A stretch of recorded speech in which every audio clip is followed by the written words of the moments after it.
वैसे जलवा तो है यार, क्योंकि टीम इंडिया वर्ल्ड क्रिकेट में व्हाइट बॉल में डोमिनेट कर रही है। बीते 3 आईसीसी टूर्नामेंट में इंडिया सिर्फ एक मैच हारी है, जो बाकी टीमों से कहीं ज्यादा बेहतर है। बीते 3 टूर्नामेंट में 2 टूर्नामेंट इंडिया जीत चुकी है। बीते 1 साल में लगातार 2 टूर्नामेंट इंडिया जीत चुकी है। व्हाइट बॉल में इंडियन क्रिकेट का डोमिनेंस फिलहाल किसी से छिपा हुआ नहीं है, लेकिन वैसा ही डोमिनेंस आईसीसी की रैंकिंग में भी दिख रहा है। कमाल है, मतलब सच में कमाल है, क्योंकि इंडिया की अगर आप रैंकिंग देखोगे यार तो छाए हुए हैं। इंडिया के 1-2 नहीं बल्कि 4-4 खिलाड़ी हैं जो आईसीसी की रैंकिंग में जलवा जलाल किए बैठे हैं।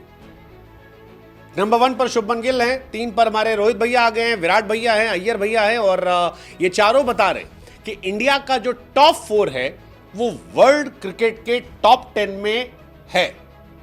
और अगर किसी भी टीम के टॉप 4 खिलाड़ी वर्ल्ड क्रिकेट की रैंकिंग के टॉप 10 में होते हैं तो ये बताता है कि वो टीम कितनी डोमिनेट कर रही है। वैसे इंडिया के आप टॉप 5 जोड़ लीजिए, क्योंकि केएल राहुल भी समय की बात है कब वो ओडीआई रैंकिंग में भी टॉप 10 में आ जाएंगे। सो इंडिया का टॉप 4 आईसीसी की ओडीआई रैंकिंग में टॉप 10 में, दैट डिफाइंस कि इंडियन क्रिकेट किस क्रेजी लेवल पे जा रहा है, मतलब इंतहा है।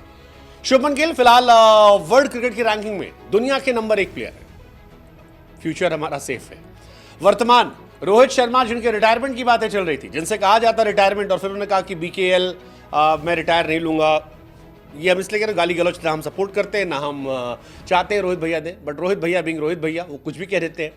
तो रोहित भैया जो कह रहे थे उसके हिसाब से उन्होंने कह दिया है कि ये रिटायर नहीं होंगे ऑटोमेटिकली, ये 3 नहीं जाएगा।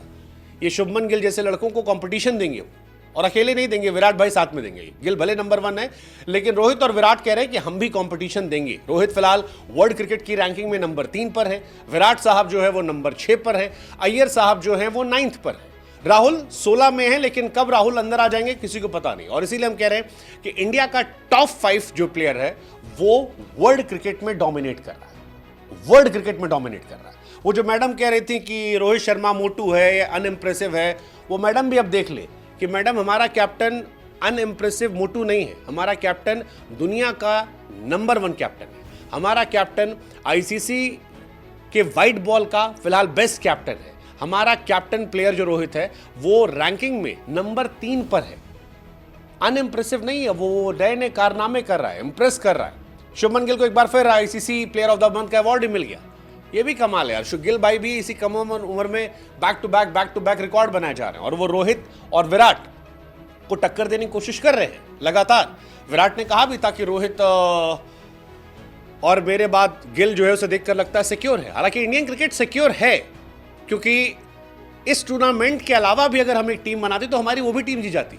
अभी इंटरनेशनल क्रिकेट में जायसवाल ने सिर्फ एक मैच खेला है, तिलक वर्मा की अभी तक एंट्री नहीं हो पाई है, साई सुदर्शन को हमने नहीं देखा है, और ये वो खिलाड़ी हैं जो जिस दिन आएंगे, अभिषेक शर्मा, साई सुदर्शन, तिलक वर्मा, आपके पास नीतीश रेड्डी, यशस्वी जायसवाल, उस दिन रैंकिंग का हिसाब किताबें पलट देंगे। लेकिन अभी भी जो है वो 1, 3, 5, 8 पर है, एंड दैट डिफाइंस की किस मैडनेस से ये खेलते हैं। आईसीसी की बॉलिंग की रैंकिंग भी आई थी, उसमें तीक्षणा ने टॉप किया है। न्यूजीलैंड के कैप्टन सैंटनर जो है वो 2 पर है, और हमारे कुलदीप भैया जिन्होंने फाइनल में सचिन रविंद्र को चारों खाने निश्चित किया था, विलियमसन को तुरंत थैंक यू किया था, वो नंबर 3 पर है। तो ये भी इंडिया के लिए अच्छा है। जडेजा जिनके रिटायरमेंट की बात चली थी वो फिर से टॉप 10 में आ गए। तो ये भाई साहब बता रहा है कि हमारे यहाँ जो बुजुर्ग हैं वो नए हैं। अय्यर साहब 8 नंबर पर आ गए, and I think I am very happy for Shreyas Iyer, क्योंकि उनका होना ताकत देता है उन्हें भी, इंडिया को भी, and he deserve more credit. वो बहुत अंडररेटेड है। लेट्स जस्ट होप कि उन्हें और मौका मिले। भगवान जाने, बस एक सवाल मेरे मन में कि बाबर आजम नंबर 2 पर कैसे, ना वो कुछ करते हैं ना